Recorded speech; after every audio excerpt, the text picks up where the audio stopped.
नमस्कार, शिक्षालय में आप सभी का बेहद स्वागत है। मेरा नाम है रेणु यादव। आसान क्वेश्चन क्या होता है मालूम है? आइए देखते हैं। कहते हैं work out the formula of CO2। सीधे सीधे नहीं बोल रहे हैं कि क्रिस क्रॉस करके दिखा दो। Work out the formula of CO2 में ये जानना चाहते हैं कि आपको पता है कि नहीं पता है कि कार्बन की वैलेंसी क्या है, ऑक्सीजन की वैलेंसी क्या है, और उनको क्रिस क्रॉस करने के बाद ही आप फॉर्मूला वर्कआउट कर पाएंगे। चलिए जानते हैं। आप कार्बन, जिसको हम C से सिंबलाइज करते हैं, उसका एटॉमिक नंबर होता है 6, जानते ही है ना। ऑक्सीजन, जिसे हम O से सिंबलाइज करते हैं, उसका एटॉमिक नंबर है 8। ये तो आपको पता ही है। अब देखिए कितना सिंपल है। इसका कॉन्फ़िगरेशन लिखिए। 6 एटॉमिक नंबर मतलब कॉन्फ़िगरेशन 2 and 4। ऑक्सीजन का 8 एटॉमिक नंबर यानी कि कॉन्फ़िगरेशन 2 and 6। आपको पता है कि इनके पास 2 शेल्स हैं, K और L।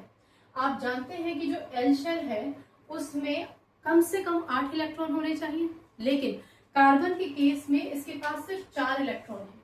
यानी इसने 4 इलेक्ट्रॉन्स किसी से शेयर किए होंगे। 4 इलेक्ट्रॉन्स किसी से शेयर किए, यहां लिख लेते हैं।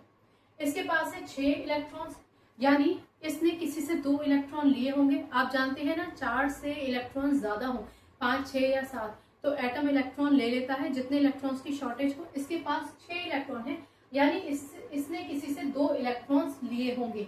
ये जानना क्यों जरूरी है? क्योंकि यही इस क्वेश्चन और इस आंसर की आत्मा है। The number of electrons share, given और taken is known as the valency of the atom. याद रखिए, ये वैलेंस इलेक्ट्रॉन्स हैं, वैलेंसी नहीं है।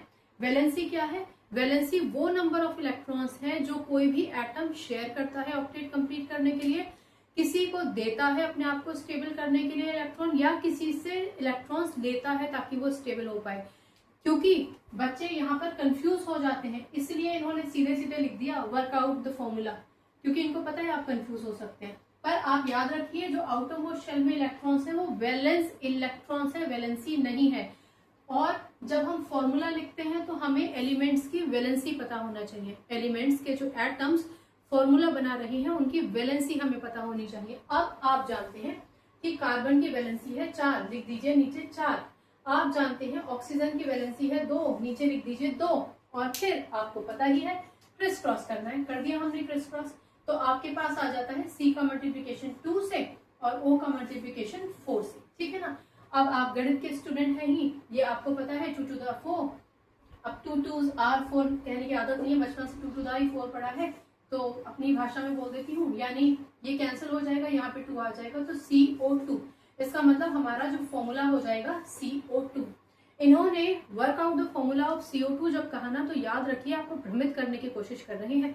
उनको पता है कि आप वैलेंस इलेक्ट्रॉन्स और वैलेंसी में कंफ्यूज हो सकते हैं, इसलिए याद रखिए जब कभी भी हम फॉर्मूला बनाते हैं हमेशा वैलेंसीज को नीचे रखकर फिर क्रिस क्रॉस करते हैं, ठीक है। तो अब आप समझ गए होंगे। अगर आप C2O4 लिखकर आएंगे ना तो एग्जामिनर आपको नंबर नहीं देगा, क्योंकि कार्बन डाइऑक्साइड का फॉर्मूला CO2 ही होता है और उन्होंने आपसे पूछा भी CO2 ही है। तो याद रखिए कि ये एक भ्रामक स्थिति आती है जहां पर आप सोचते हैं कि क्या होगा, कुछ नहीं होगा। इक्वल अपोजिट चार्जेस होते हैं तो क्रॉस उसको कैंसिल आउट कर देते हैं ना। सिमिलरली अगर ये एक दूसरे से डिवाइड हो सकते हैं, ठीक है, तो इनको डिवाइड करके और जो अल्टीमेट प्रोडक्ट आएगा उसको लिख दीजिएगा। छोटा सा क्वेश्चन था, प्यारा सा एक्सप्लेनेशन था, प्यारा क्वेश्चन है। और जो प्यारे क्वेश्चंस होते हैं ना वो भ्रमित जरूर करते हैं, याद रखिए, ठीक है। बाकी केमिस्ट्री से अपनी केमिस्ट्री अच्छी बनाइए, शिक्षालय आइए। अगली बार मिलने तक अपना ख्याल रखिए, खुश रहिए, सकारात्मक रहिए और आपकी जय हो, ऐसा काम जरूर कीजिए। नमस्कार।